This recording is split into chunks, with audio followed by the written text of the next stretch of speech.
श्रीमद् भागवत महापुराण द्वितीय खंड अथाष्टमोध्याय सगर चरित्र। अब हिंदी में अनुवाद। श्री सुखदेव जी कहते हैं, रोहित का पुत्र था हरित, हरित से चंप हुआ, उसी ने चंपापुरी बसाई थी।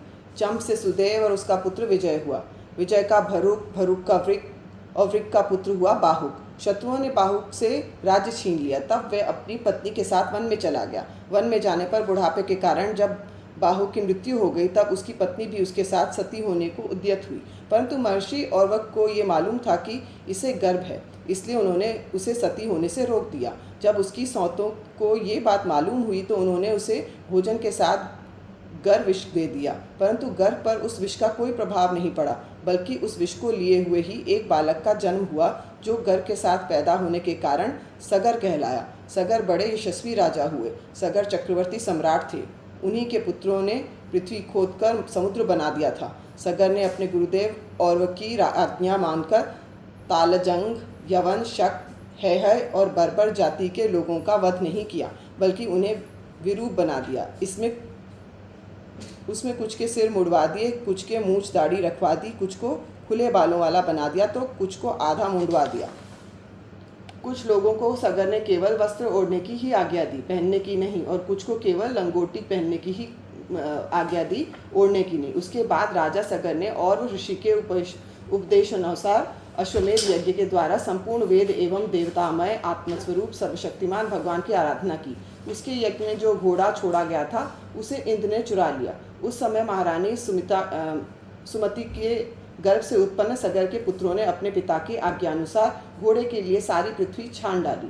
अब उन्हें कहीं घोड़ा न मिला, तब उन्होंने बड़े घमंड से सब ओर से पृथ्वी को खोद डाला। खोदते खोदते उन्हें पूर्व और उत्तर के कोने पर कपिल मुनि के पास अपना घोड़ा दिखाई दिया। घोड़े को देखकर वे 60,000 राजकुमार शस्त्र उठाकर ये कहते हुए उनकी ओर दौड़ पड़े कि यही हमारे घोड़े को चुराने वाला चोर है। देखो तो सही, इसने इस समय कैसे आंखें मूंद रखी हैं। ये पापी है, इसको मार डालो, मार डालो। उसी समय कपिल मुनि ने अपनी पलकें खोली। इंद्र ने राजकुमारों की बुद्धि हर ली थी। इसी से उन्होंने कपिल मुनि जैसे महापुरुष का तिरस्कार किया। इस तिरस्कार के फलस्वरूप उनके शरीर में ही आग जल उठी, जिससे क्षण भर में ही वे सब के सब जलकर खाक हो गए। परीक्षित, सगर के लड़के कपिल मुनि के क्रोध से जल गए, ऐसा कहना उचित नहीं है। वे तो शुद्ध सत्वगुण के परम आश्रय हैं। उनका शरीर तो जगत को पवित्र करता रहता है। उनमें भला क्रोध रूप तमोगुण की संभावना कैसे हो जा सकती है? भला कहीं पृथ्वी की धूल का भी आकाश से संबंध होता है?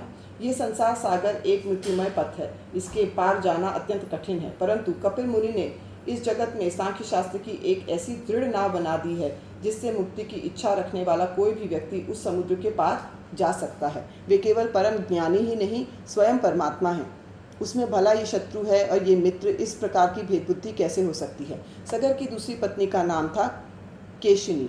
उसके गर्भ से उन्हें असमंजस नाम का पुत्र हुआ था। असमंजस के पुत्र का नाम था अंशुमान। ये अपने दादा सगर की आज्ञाओं के पालन तथा उन्हीं की सेवाओं में लगा था। असमंजस पहले जन्म में योगी थे। संग के कारण वे योग से विचलित हो गए थे, परंतु अब भी उन्हें अपने पूर्व जन्म का स्मरण बना हुआ था। इसलिए वे ऐसे काम किया करते थे जिससे भाई बंधु उन्हें प्रिय न समझे। वे कभी कभी तो अत्यंत निंदित कर्म कर बैठते और अपने को पागल सा दिखलाते, यहाँ तक कि खेलते हुए बच्चों को सरयू में डाल देते। इस प्रकार उन्होंने लोगों को उद्विग्न कर दिया था। अंत में उनकी ऐसी करतूत देखकर पिता ने पुत्र स्नेह को तिलांजलि दे दी और उन्हें त्याग दिया। तदनंतर असमंजस ने अपने योग बल से उन सब बालकों को जीवित कर दिया और अपने पिता को दिखाकर वे वन में चले गए। अयोध्या के नागरिकों ने जब देखा कि हमारे बालक तो फिर लौट आए, तब उन्हें असीम आश्चर्य हुआ और राजा सगर को भी बड़ा पश्चाताप हुआ। इसके बाद राजा सगर की आज्ञा से अंशुमान घोड़े को ढूंढने के लिए निकले। उन्होंने अपने चाचाओं के द्वारा खोदे हुए समुद्र के किनारे किनारे चलकर उनके शरीर के भस्म के पास ही घोड़े को देखा। वहीं भगवान के अवतार कपिल मुनि बैठे हुए थे। उनको देखकर उदार हृदय अंशुमान उनके चरणों में प्रणाम किए और हाथ जोड़कर एकाग्र मन से उनकी स्तुति की। अंशुमान ने कहा, भगवान, आप अजन्मा ब्रह्मा जी से भी परे हैं, इसीलिए वे आपको प्रत्यक्ष नहीं देख पाते। देखने की बात तो अलग रही, वे समाधि करते करते एवं युक्ति लड़ाते लड़ते हार गए, किंतु आज तक आपको समझ भी नहीं पाए। हम लोग तो उनके मन, शरीर और बुद्धि से होने वाली सृष्टि के द्वारा बने हुए अज्ञानी जीव हैं। तब भला हम आपको कैसे समझ सकते हैं? संसार के शरीरधारी सत्वगुण, रजोगुण या तमोगुण प्रधान हैं। वे जागृत और स्वप्न अवस्थाओं में केवल गुणमय पदार्थों, विषयों को और सुषुप्ति अवस्था में केवल अज्ञान ही अज्ञान देखते हैं। इसका कारण ये है कि वे आपकी माया से मोहित हो रहे हैं। वे बहिर्मुख होने के कारण बाहर की वस्तुओं को ही देखते हैं, पर अपने ही हृदय में स्थित आपको नहीं देख पाते। आप एक रस ज्ञान घन हैं और सनंदन आदि मुनि जो आत्मस्वरूप अनुभव से माया के गुणों के द्वारा होने वाले भेदभाव को और उसके कारण अज्ञान को नष्ट कर चुके हैं, आपका निरंतर चिंतन करते रहते हैं। माया के गुण में ही भूला हुआ मैं मूढ़ किस प्रकार आपका चिंतन करूं? माया, उसके गुण और गुणों के कारण होने वाले कर्म एवं कर्मों के संस्कार से बना हुआ लिंग शरीर आप में है ही नहीं। न तो आपका नाम है, न तो रूप।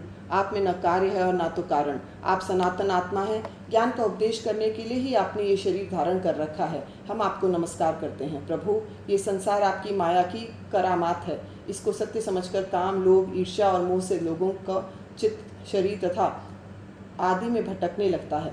लोग इसी के चक्कर में फंस जाते हैं। समस्त प्राणियों की आत्मा प्रभु, आज आपके दर्शन से मेरे मोह की वह दृढ़ फांसी कट गई है जो कामना, कर्म और इंद्रियों को जीवन दान देती है।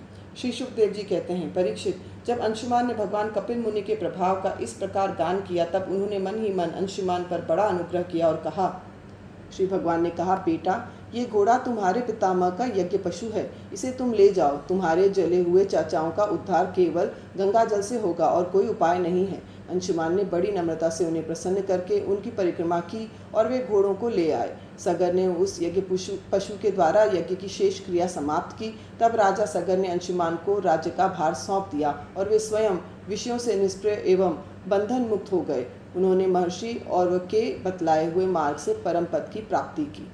इति श्रीमद्भागवते महापुराणे परमहंस्यायां संहितायां नवमस्कन्धे सगरोपाख्याने अष्टमोऽध्यायः।